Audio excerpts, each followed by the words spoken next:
Hi guys, and welcome on GSM-ABC YouTube channel. In today's video I'm going to show you how to set the mobile data limit on Samsung Galaxy phones. So here I have a Galaxy A36 5G, but it's the same also for the most of the Samsung Galaxy phones. And if you want to set a mobile data limit on this phone, it is very easy.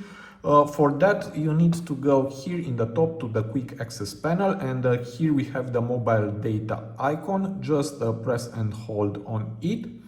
And here just swipe down and go to billing cycle and data warning. Tap on it. And here we have set data limit, and mobile data will be paused when the specific limit is reached.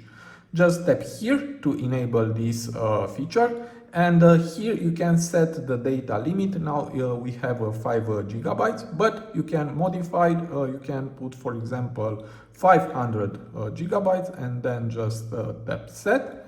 And now we have 500, and that's all. Now you can exit, and when you will reach the 500 gigabytes, your mobile data will be cut off, and that's all.